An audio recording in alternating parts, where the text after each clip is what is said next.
الرجيم بسم الله الرحمن الرحيم يا أيها الذين آمنوا اجتنبوا كثيرا من الظن إن بعض الظن إثم ولا تجسسوا صدق اللہ العظیم۔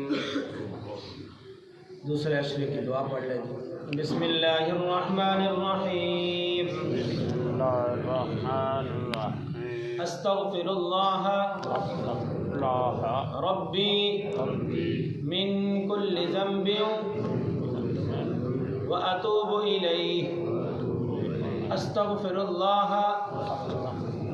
ربی من کل ذنب واتوب الیہ۔ استغفر اللہ ربی من کل ذنب واتوب الیہ۔ ترجمہ سن لیں۔ میں اپنے رب سے اپنے تمام گناہوں کی معافی مانگتا ہوں، بخشش مانگتا ہوں جو میرا رب ہے، اور میں اسی کی طرف رجوع کرتا ہوں۔ آمین۔ بھائیو، آیت کے اس پہلے حصے کے اندر اللہ تبارک و تعالی نے معاشرے کی ایک خرابی کی طرف اشارہ کر کے فرمایا کہ اجتنبوا کثیرا من الظن، بہت زیادہ گمان سے بچا کرو۔ بعض گمان جو ہیں وہ گناہ ہوتے ہیں۔ گمان سے کیا مراد ہے؟ گمان سے کیا مراد ہے کہ سوچنا، دوسروں کے بارے میں سوچ رکھنا، غلط سوچ رکھنا، کسی کے اندر وہ غلط بات نہ ہو لیکن یہ سوچ رکھنا کہ بھی اس کے اندر یہ بات ہے۔ اللہ نے اس سے منع فرمایا ہے۔ اگلی جو بات ہے وَلَا تَجَسَّسُوا، کہ تجسس نہ کرو، ٹوہ نہ لگاؤ، کسی کے عیب تلاش نہ کرو، کسی کے راز تلاش نہ کرو۔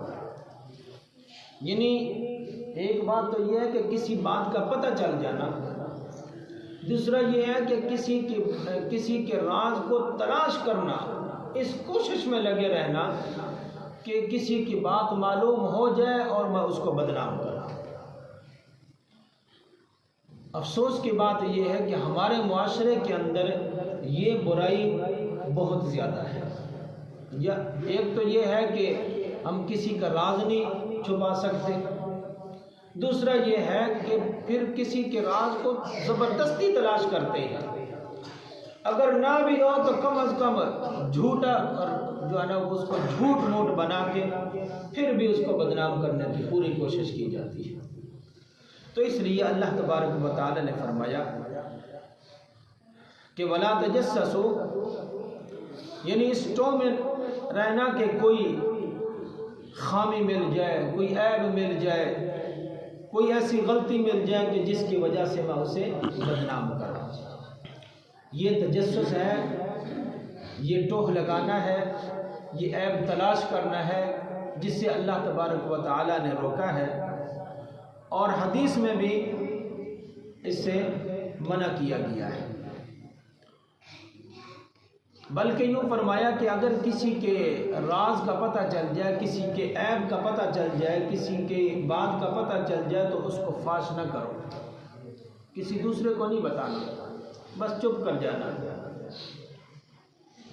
حدیث کے اندر آتا ہے اگر تم کسی مسلمانوں کے عیب کو تلاش کرو گے، کسی کے راز کو تلاش کرو گے، تلاش کر کے پھر اس راز کو فاش کر دو گے تو اللہ تبارک و تعالی تمہیں تمہارے گھر کے اندر تمہیں رسوا کر دے گا۔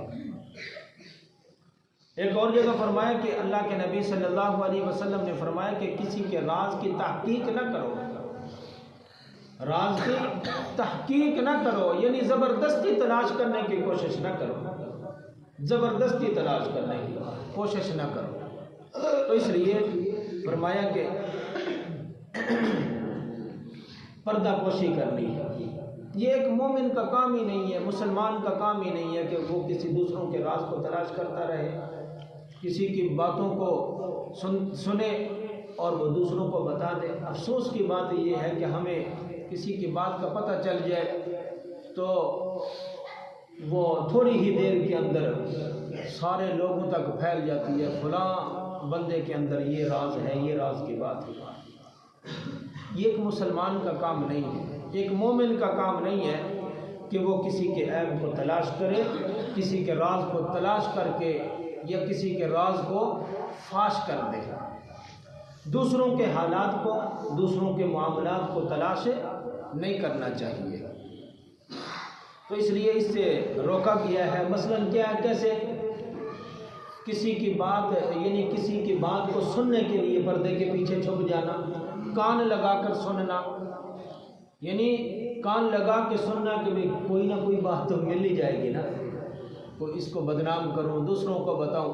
اچھا، کسی کا میں بڑا سخت لفظ جو استعمال کر رہا ہوں، ہاضمہ خراب ہوتا ہے، ہاضمہ خراب ہوتا ہے کہ وہ جب تک کسی کی راز کی بات دوسرے کو نہ بتائے اس کو سکون نہیں ملتا، ایسا ہی ہے نا۔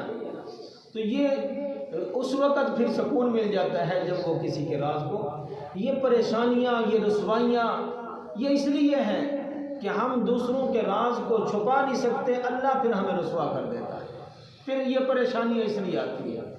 ہمسایوں کے باتوں کو سننا، رشتہ داروں کی باتوں کو تلاش کرنا، دوست احباب کی بات کو، ایک دوست کی بات ادھر سے سن کر دوسروں کو بتا دینا، ادھر سے سن کر اس کو بتا دینا، یعنی یہ وہ ساری باتیں ہیں کہ جو تجسس کے اندر آتی ہیں۔ اس سے اللہ تبارک و تعالی نے منع فرمایا ہے، اور اللہ کے نبی صلی اللہ علیہ وسلم نے بھی منع فرمایا ہے کہ کسی کی ٹوہ نہ لگاؤ، کسی کے راز کو تلاش نہ کرو، کسی کے عیب کو تلاش نہ کرو۔ اگر کسی کی بات، کسی کا راز پتہ چل جائے تو پھر اس کو چھپاؤ۔ اللہ کے نبی صلی اللہ علیہ وسلم نے فرمایا کہ تم اگر کسی کے راز کو چھپاؤ گے تو اللہ تمہارے رازوں پر پردہ ڈالے گا۔ اللہ سے دعا ہے اللہ ہم سب کو عمل کی توفیق